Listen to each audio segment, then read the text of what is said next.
Another day and another Kevin Durant masterclass in how to destroy a franchise. Because in the span of just 2 seasons, KD has helped turn the Phoenix Suns from a title contender, a team with one of the best young players in the league, surrounded by high-end role players like Cam Johnson and Mikal Bridges, alongside future draft capital, into a team that will be paying 90% of their salary cap to Bradley Beal, Devin Booker, and now Jalen Green. Oh, and the other 6 shooting guards on their roster that make up the rest of the salary cap. This is who Kevin Durant is, and this is what he does. You don't get to play for every color of the rainbow without requesting a trade or two along the lines, and more importantly, without leaving all those teams in worse positions than when you started. Because after the Suns made the decision to throw away every ounce of flexibility they had to try and win now with Kevin Durant, trading away Mikal Bridges, Cam Johnson, and 5 first-round picks, which, by the way, is about 12 first-round picks worth of assets when you factor in the 5 picks Bridges went for and the 2 picks Cam Johnson will inevitably go for, so 12 first-round picks worth of assets for Kevin Durant, and 2 years later, you can only manage 1 single first-round pick in return. In almost a poetic sense, instead of the 5 first-round picks they gave up, they received 5 second-round picks instead, alongside Dylan Brooks and Jalen Green. And I know what you're about to say. Well, maybe I do. Well, that's an asset. That's a potential superstar. Some people even think this is the SGA and Tyrese Halliburton scenario all over again. I'm sorry to break it to you Phoenix fans, but you know what? We'll talk about the Jalen Green side of this trade a bit later. But this is what Kevin Durant does. And before anyone says in the comments, I'm not a Kevin Durant hater. I'm not about to tell you he's the worst person on earth or he's this and that. I don't really care from that aspect. But what he is an NBA mercenary. He has left numerous teams in worse positions than when he signed for them. He's had teams commit everything to making him happy and giving him the best opportunity to win, and when that doesn't work out, well, it's on to the next team. And just to give you an idea of what Phoenix did to make KD happy, not only did they trade every single asset possible after he requested to join them earlier, but they made another special trade on his behalf. Yes, Mr. General Manager Kevin Durant helped push for the Bradley Beal trade, one of the worst trades in NBA history, one of the worst contracts in NBA history, who was single-handedly helped destroy this franchise. Well, Kevin Durant had some input on that. And one thing KD does really well is find a way to make this everyone else's fault. As I said, I don't actually hate Kevin Durant, despite how this might sound, but just own it. We all know you want to get traded the second there is any difficulty wherever you are. The second there is adversity, you want to leave and then go to the perfect situation. You aren't fooling anyone, but still, he tries. Last one for you. A lot of heartbroken Suns fans right now. What would you like to say? That's not true. They wanted me to go, so it's like, I'm glad we both, they got what they wanted and I got what I wanted. So we can move on, and good luck to them going forward. Guys, I don't know about you, but I have rarely seen Suns fans blame Kevin Durant. I have rarely seen Suns fans want him gone. Now, I'm sure he gets people in his mentions, but I'm sure Steph Curry gets people in his mentions saying he should leave the Warriors, because that's what people on Twitter do. The difference is, Kevin Durant is reading every single tweet these fans,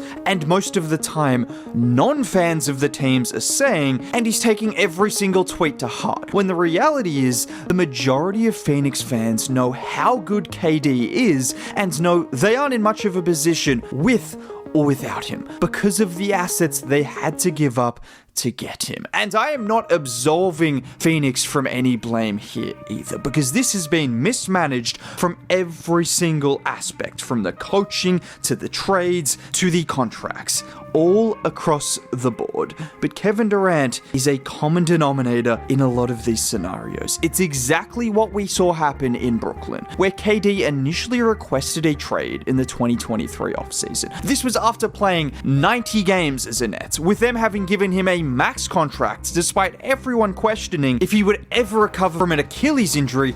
Oh, Also, to go along with that, trading for James Harden per his request, gutting all their assets for that and signing Kyrie Irving to play alongside him, but when the Nets refused to trade him that offseason, and then he was traded later in the season, he tried to play it off as though he had been faithful to the Nets after requesting a trade just 7 months prior and 90 games into his Brooklyn Nets career. And with Phoenix, this is even worse, because instead of a potential trade with Minnesota or any number of teams, they were limited to the handful of teams KD wanted to join. In other words, cities where he wouldn't have to pay tax. This is the part I don't quite get. What did Kevin Durant do in a Phoenix jersey to warrant picking his own destination? They traded every asset they had to bring him in. He played well, unquestionably, but he won absolutely nothing. And then, like usual, he wanted to move on for a better chance at winning a ring. But for some reason, Phoenix decided to respect that and not trade him anywhere outside of the cities he wanted to go to. And this came after they had a deal lined up with the Warriors to make a trade during the season.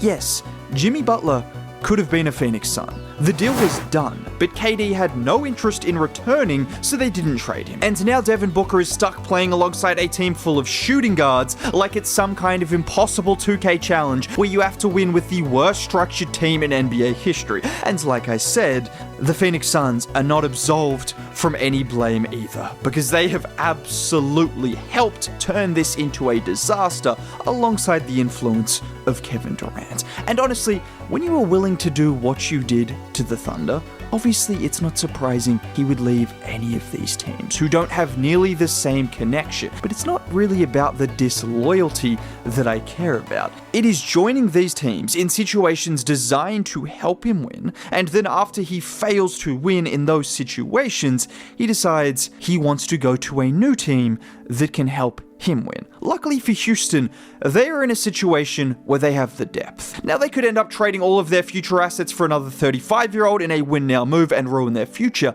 but I don't think the Rockets are going to do that. And thus, I think this is the perfect trade for Houston and for Kevin Durant, who is still one of the 10 to 12 best players in the league. And that's great. I can't wait to watch that team play because they will be electric.